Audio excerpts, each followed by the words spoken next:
Welcome to Barangay Biasong, Hinunangan, Southern Leyte. Isang tahimik na barangay kung saan ramdam mo agad ang simple at masayang buhay ng komunidad. Malapit sa dagat, presko ang hangin at maririnig mo ang tunog ng alon sa umaga.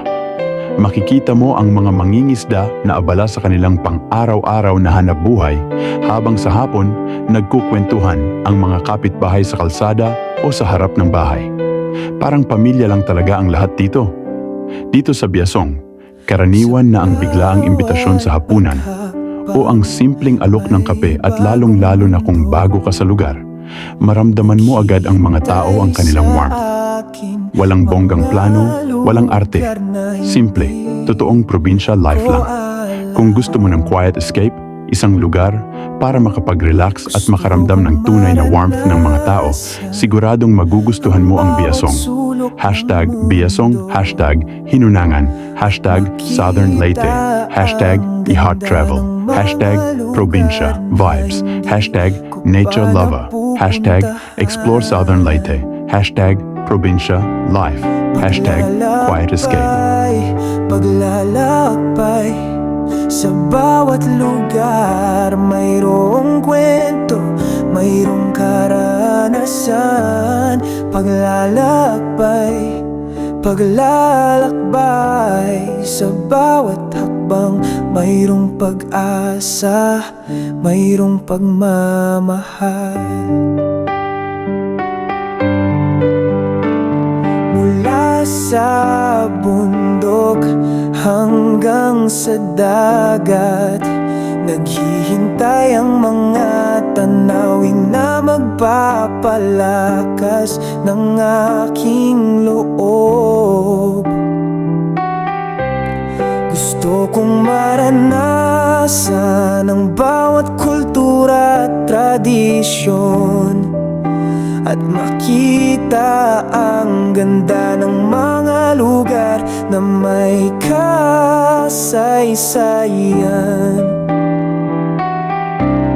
Paglalakbay, paglalakbay sa bawat lugar, mayroong kwento, mayroong karanasan. Paglalakbay, paglalakbay sa bawat hakbang, mayroong pag-asa, mayroong pagmamahal.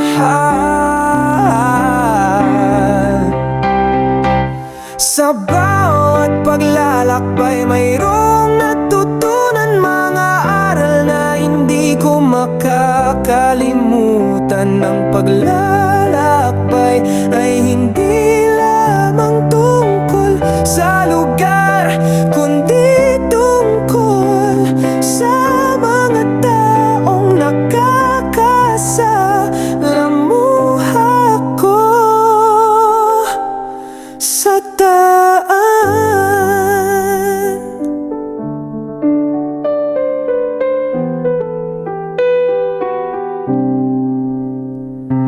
Mula sa mga lungsod hanggang sa probinsya, naghihintay ang mga karanasan na magpapalawak ng aking mundo.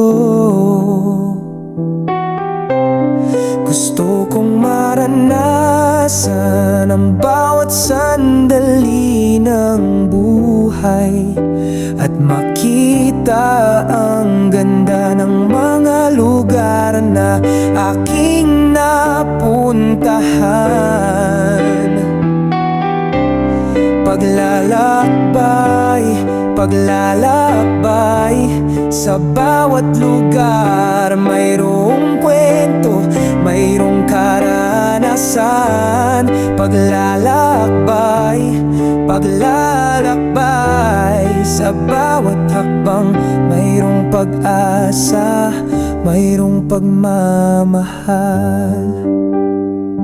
Sa bawat paglalakbay, mayroong alaala na hindi ko makakalimutan. Ang paglalakbay ay isang buhay na gusto kong maranasan.